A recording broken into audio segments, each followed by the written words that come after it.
Assalamu alaikum wa rahmatullahi wa barakatuhu. Dear viewers, this is another episode in Sirat al-Mustaqim, the straight path, my journey through Islam and events that befell me. In this episode, I'd like to focus on some of the, if you like, extracurricular activities that I used to get involved in. Okay, and when I first went to Dhahran, King Fahd University of Petroleum and Minerals, of course it wasn't a university at that stage, it was college. It was when King Faisal came in 1975 that it was granted university status. And in fact, I didn't actually meet him, but I was standing no more than 3 yards away from him, or 5 or 6 feet at one time. And then it was granted university status, and that's when a lot of changes began to take place. It was set up as a training institute really for the oil company workers, technical workers, to be trained, and it was a degree issuing educational establishment, and then when it became the university. So alhamdulillah, it moved on from there and developed. And some of the people that I worked with, they said to me that there was 2 little boys of one of their friends that I wanted them to learn English. Would I teach them English? And I said okay. And when I went along to teach them, the father wanted to pay me, but I told him I'm not a professional teacher, I don't teach English, I'll do it for free. And I used to go along 2 evenings a week. He was in the local town named Koba, which is about 5 kilometres, 10 kilometres from the university. And I just talked to them about English, and I had some books, and I used to try to teach them from the books. And they were very happy with this. And after a couple of years or so, he surprised me, because he said, we've just come back from Egypt. We've set up a trust to educate one person, and when that person gets his education, gets a job, he refunds the money which he used for his own education, and then someone else can be educated. So this was a form of sadaqah jariyah, which was nice, okay, but I wasn't looking for anything. I was doing this for Allah really, and as I said, since I'm not a professional, and I don't agree with doing things on the side when you've got a commitment to your employer. And my commitment, of course, was that the problems in the computing systems aren't just during working hours at any time. So I didn't want to be off campus too often if there were too many problems, sort of thing. And in the early days there were quite a few problems. As you can imagine, just even the supply of electricity was going up at such a rate that the requirement was such a rate that the supply company couldn't cope with the demand. So quite often the power would go off. Now you can say, well look, you've got backup supplies on the university. You have, okay, but not for everyone. Not for air conditioning in the houses, for instance. So there were these sort of problems from time to time. But anyway, that's one of the things that I did. When I went to Riyadh, someone said that there was a person there with a little boy. Would I teach that little boy Islamiyat? So I had some books from Iqra, which were almost self-study and on the life of the Prophet ﷺ. And I went along and was teaching him with these. And he was a pretty active little lad. He used to keep jumping up and down and going for a run around the room and things like this. But he'd come back and he'd continue studying for a little while. And I did this for a couple of years, well maybe 3 years. Okay, and I quite enjoyed it, because he was quite a friendly little boy. He wasn't friendly with everyone, and he could get aggressive, but in general I found him quite friendly. And there's a sense of satisfaction if you're achieving something with a youngster if he's understanding what you're saying and learning what you're telling him, you get a sense of achievement from something like that, because you get the feedback and you see in his mannerisms that there's a gradual change. In 2 years I could see there was a gradual change in what he was doing and how he was doing things. So you feel, well, at least I felt satisfied that that was as good as I could do. How much he remembered, that would come with him with time rather than anything I can tell him or do with him. He had the books and he could keep the books, so he had the constant reminder he wanted it. Anyway, alhamdulillah, that was another aspect of what I was doing in the evenings. There was a tragedy at one time, and I'll mention this because this is another aspect of Islam which comes up. The husband of a friend of my wife died early on. He had a heart attack at the age of just over 30, and he left a wife and child. Now, he'd gone to the States and got a green card. His wife was from Kashmir, and she didn't have the green card, and she couldn't go back to Kashmir. In other words, she was now stateless. Okay, how can she survive? And she's got a child. Now, as long as she was in Saudi Arabia, and as long as there was someone to be her kafil, he would take the responsibility for her, but she still got to live. So she tried tailoring. She was doing something of that just to get a small income to help herself get along, but she's still got the child to educate. And how is she still going to live? She can't leave the country. Where can she go? She hasn't got a green card, so she can't get back to the States. That was on the husband's green card. She can't go back to Kashmir. The Indians are there. So she's got a real problem. Well, one solution was to become a second wife, if she couldn't marry his first wife. Okay? And this was a distinct possibility in Saudi Arabia, for instance. And this is one of the solutions which Islam offers to this type of problem. But she asked my wife and I if we could find a husband for her. And there was a potential person in one of the hospitals, and I talked to some brothers there and got some feedback. And then I saw the person for myself, and I decided that this was not the person for her, rightly or wrongly. Okay. And when she found out, she was very upset, and she broke off the relationship with my wife and myself. But then what happened was that this man, that was a potential, ran away with someone else's wife. Okay, so things came back into perspective. She became friendly again, and the relationship was renewed. Ultimately, I think she married as a second wife. But it's a sad situation, and it's very difficult to understand what she can do because her choices are very, very limited.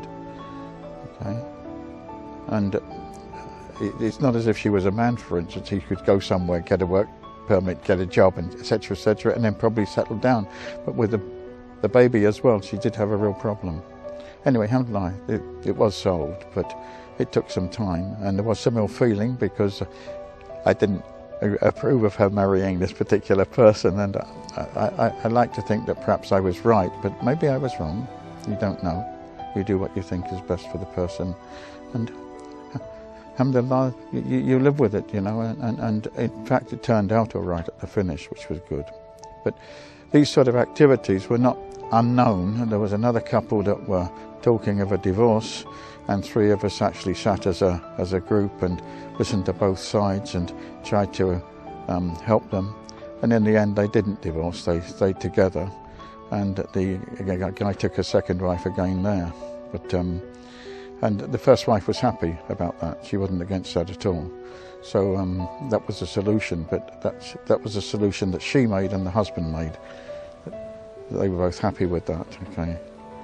But it's sad when you listen to the stories and you have to sort of try to help, and you don't really know that what you're doing is what they want or what is best. You try to get out of them what do they really want, and you talk to them individually to find it out, and then you've got to put the two sides together and try to find a compromise if possible which is acceptable to both. But if they will both accept certain aspects of the relationship, then it makes it easy for you as well. So alhamdulillah. that actually worked out. So I was getting involved in some of these sort of things as well, although I'm not a scholar and I'm not a mufti and not knowledgeable on these sort of topics either. But, you know, alhamdulillah, it comes along. And when it comes to answering questions, of course, the experiences that you've built up on always help in the solution to some of the problems, because you might have come across something similar before. Let me stop this part here, and we'll meet again after a short break. Assalamu alaikum wa rahmatullahi wa barakatuh. Assalamu alaikum wa rahmatullahi wa barakatuh. Dear viewers, we're continuing with the second part of Sirat al-Mustaqim of this episode, and I was focusing on some of the activities that I got into in the evenings.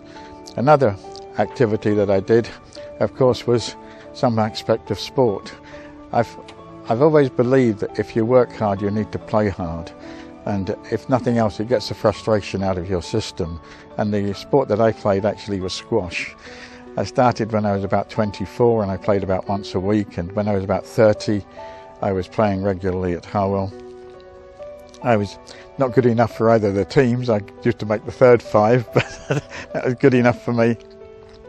And I was happy, because it's good exercise. It can take place in a relatively short time. 40 minutes is normally long enough. And when I went to Saudi Arabia, the courts weren't busy.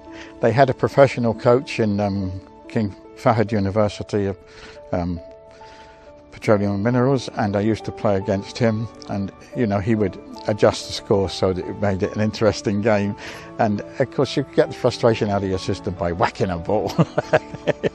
I used to say to people that I write the name of someone on the ball and then hit it as hard as I can, sort of thing. So you get the frustration out of your system one way or another. But actually at KFUPM, I was playing almost every day at the last 5 or 6 years I was there. I had a regular partner, and we were very evenly matched, and we got very good games, alhamdulillah. And that was another thing about squash. It's very easy to learn to play, and it's very easy to find someone round about the same level as yourself. And when I went to Riyadh, I still continued to play, first in the university, but then the students wanted the court from time to time, so my partner and I decided we'd go to one of the leisure centres or clubs, and we did that. And then we got into a team there, and so we were playing matches again, and we were playing 2 or 3 times a week. So that again was another outlet, and it was necessary to have such an outlet sometimes, because the frustration levels do build up. And particularly in a foreign country where you don't know the language, you can't always get through on what you want to get through on, you can't always get it across to people. And to give an example of that, I actually once went to the president of the university in King Fahd University of Petroleum and Minerals, and I said to him, I'd like to offer my resignation. He said, why? I said, because everything is blocked in committee. He said, no one wants to do anything, and they seem to be against me because I brought in a particular system and they're not in favour of it. So I feel morally responsible for that, and if this is not what they want, I said, then let me resign, because I've done something that I don't want. And his attitude towards coming to me was quite surprising. He said, Daud, just because you can't convince everyone else that you're right, is there any reason to leave? So I said to him, I withdraw my resignation. Okay. He said, I will talk to the people concerned, and I will get things moving in committee for you. I said, look, this is what I'm trying to do. It's all in this book on the 10 leading universities in America, and we're following their pattern, and they can see for themselves where we are along the lines. He said, I won't read it myself, I'll give it to the Dean of the College of Computer Science and get him to read it. But don't worry, we'll get things moving in committee. So that was the sort of thing. I mean, you can criticise me for wanting to resign and trying to push things through, but literally everything was blocked in committee, okay? The reason being they didn't want a big computer, they wanted small computers. But they didn't know how to use small computers in the educational system. And when it turned up in committee and we discussed all of this, the whole idea that we would take 3 years and build a network. But we had to establish the protocols, the standards and everything else first. And then we had to get into procedures and equipment and so on. And I asked them a few questions and they realised they didn't know. So they said, all right, let's build the network first. I said, in that case, give me time.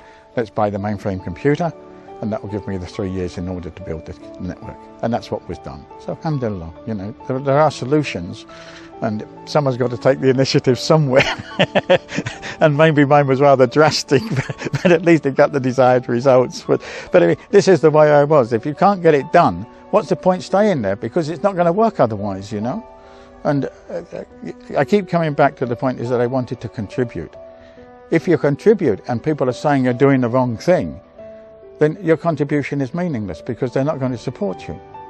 So why are you going on like that? If they're going to support you, that's a different issue. Okay? And this is really what I was saying to the president. If they're not going to support me, then I can't work. So why should I stay? Okay?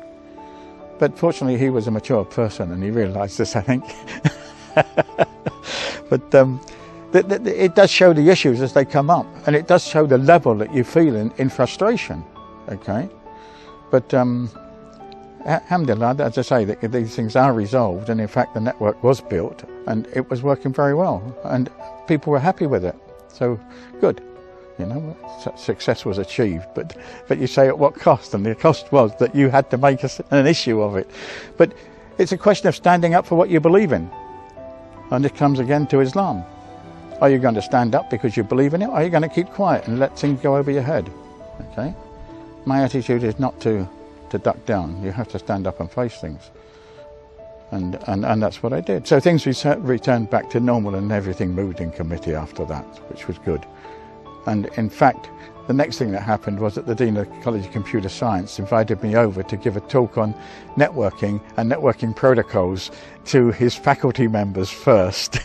And this was the beginning of getting the network going, because then they got involved with vendors and they held conferences, and I got invited to various sessions on this, and then they got into actual networking, and then we got into the network as a whole. And then now it's a team effort, and this is what I mean by working together. One person can't do it. You can point the direction, you can lead the way, but you can't do it all on your own. You have to have others with you, alhamdulillah, and that was very good. So yes, I think the end justified the means in a way. But I never told my wife that I'd actually gone to the president to resign. I just told her that I was upset with the situation, and I went to him. Anyway, I think we can stop here, and inshallah this is the end of our episode, and we'll meet again soon, inshallah. Assalamu alaikum wa rahmatullahi wa barakatuh.